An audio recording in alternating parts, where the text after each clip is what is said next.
Friends, मैं आनंद कुमार आप सभी का स्वागत करता हूं अपेक्स इंस्टीट्यूट चैनल पे।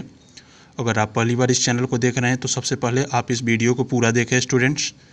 बेसिक परसेंटेज मैथ की ये वीडियो है स्टूडेंट्स, और उसके बाद आप डिसाइड करें। मेरे अनुसार आपको इस चैनल को सब्सक्राइब कर लेना चाहिए स्टूडेंट्स, क्योंकि ये जो चैनल है students specially SSC, railway, bank, UP SSC, DRDO, ETC exam को लेकर बनाई गई है।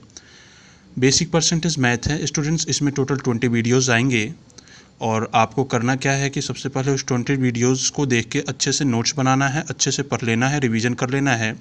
उसके बाद जाके आपको सेट लगानी है, चाहे CGL, CHSL, CPO, ETC का हो, जो भी हो, ठीक है। तो आइए स्टूडेंट्स शुरू करते हैं। ये वैल्यू आपको याद कर लेनी है, ये वैल्यू आपको औरों से आगे लेके जाएगी स्टूडेंट्स। अगर औरों से आगे जाना है तो ये वैल्यू आपको याद करनी ही पड़ेगी। सबसे पहले स्टूडेंट्स यहाँ पे है 1/2 is equal to 50%, 1/3 is equal to 33/1/3%, 1/4 is equal to 25%, 1/5 is equal to 20%। इस तरह आपको ये वैल्यू है, आपको ये याद कर लेनी पड़ेगी स्टूडेंट्स। अब आप बोलोगे सर कि सर चलो ठीक है, आपने बोला, मैंने ये वैल्यू याद कर ली, लेकिन 1/2 इजकल टू 50% ही आता है, ऐसा क्यों? तो मैं आपको यहाँ बताऊँगा स्टूडेंट्स। 1/2 अगर आपको परसेंट में निकालना है स्टूडेंट्स तो आपको करना क्या होगा, सबसे पहले यहाँ 100% से मल्टीप्लाई करना होगा स्टूडेंट्स। आप बोलोगे 100% से ही क्यों मल्टीप्लाई करें हम? तो मैं आपको यहाँ बताऊँगा स्टूडेंट्स कि परसेंट का मतलब होता है 1/100, ठीक है। यहाँ पे आपको देखना पड़ेगा पर और सेंट। पर मतलब होता है आउट ऑफ और सेंट मतलब होता है 100। तो स्टूडेंट्स 1/2 को जब हम 100 से मल्टीप्लाई करेंगे स्टूडेंट्स 100% से, तो 1/2 मल्टीप्लाई 100, और ये 1% मतलब होता है 1/100, ये कट जाएगा और ये 1/2 ही आ जाएगा स्टूडेंट्स। इसी कारण हम 1/2 को 100% से मल्टीप्लाई करते हैं। तो आइए करते हैं इसे 1/2 मल्टीप्लाई 100%। जब हम इसे काटेंगे स्टूडेंट्स तो ये आ जाएगा 50%, ठीक है। तो इसी कारण हम इसे 100% से मल्टीप्लाई करते हैं स्टूडेंट्स। अब आप बोलोगे कि 1/2 का तो सर आपने निकाल दिया, आप 1/3 का बताओ। तो मैं स्टूडेंट्स यहाँ आपको बताता हूँ 1/3 का। 100% से जब आप मल्टीप्लाई करोगे स्टूडेंट्स तो 100 मल्टीप्लाई 3%।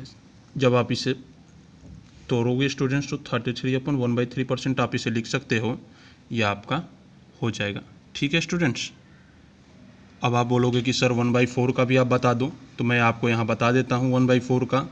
आप यहाँ मल्टीप्लाई 100% करोगे स्टूडेंट्स, यह आपका आ जाएगा 25%, ठीक है स्टूडेंट्स। फिर आप बोलोगे कि सर 1/5 का भी बता दो, मैं बोलूँगा ठीक है, ये आप देख लो 1/5 का, यह आपका आ जाएगा 20%, ठीक है स्टूडेंट्स। ऐसे आपको ऐसे देख लेना है स्टूडेंट्स। इसमें आपको एक चीज़ और जाननी है, नीचे वाली वैल्यू का इतना परसेंट ऊपर वाली वैल्यू होती है। अगला आपको ये पता करना है, ये आपको याद रखना है, नीचे वाली वैल्यू का इतना परसेंट ऊपर वाली वैल्यू होती है, नीचे वाली वैल्यू का इतना परसेंट ऊपर वाली वैल्यू होती है, ये सभी में लागू होगा, ठीक है स्टूडेंट्स।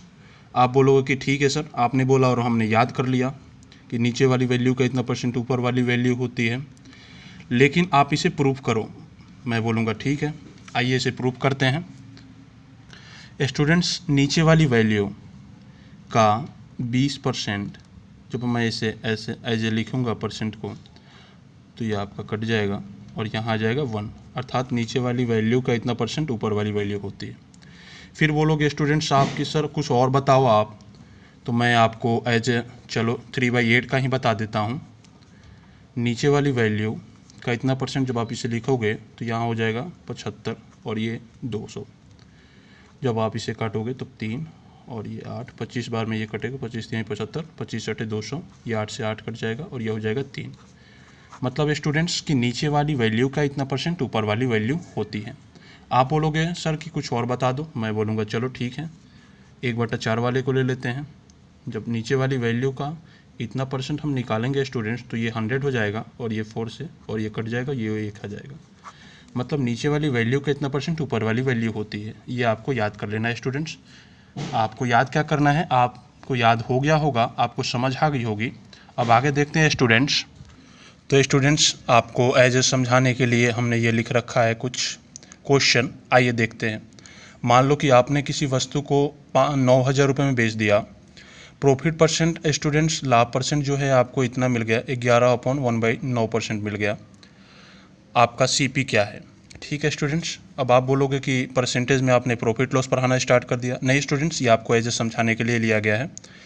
स्टूडेंट्स, हमें पता है कि इतने की वैल्यू 1/9 होती है। ठीक है स्टूडेंट्स, मैंने आपको शुरू में ही बता रखा है, नीचे वाली वैल्यू का इतना परसेंट ऊपर वाली वैल्यू होती है स्टूडेंट्स।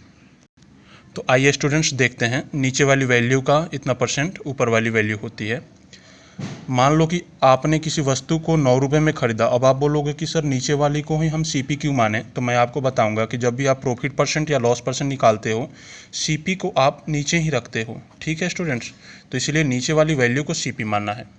मान लो आपने कोई वस्तु 9 रुपये में खरीदी और इतना परसेंट लाभ लेके आपने उसे 10 रुपये में 9 रुपये में खरीदी, इतना परसेंट लाभ लेके अर्थात 1 का लाभ लेके आपने उसे 10 रुपये में बेच दिया स्टूडेंट्स। ठीक है, लेकिन क्वेश्चन कह रहा है स्टूडेंट्स कि आपने उसे 10 रुपये में नहीं बेची, आपने उसे एज 9,000 रुपये में बेची है स्टूडेंट्स। इससे 900 मल्टीप्लाई ज़्यादा, तो जो आपने सीपी मानी है वो भी 9 ना होके 900 मल्टीप्लाई ज़्यादा स्टूडेंट्स आपका हो जाएगा 8100। ठीक है स्टूडेंट्स, तो आइए क्वेश्चन देखते हैं अपना। स्टूडेंट्स, अपना क्वेश्चन देखते हैं। क्वेश्चन है, यदि किसी संख्या में हम उसका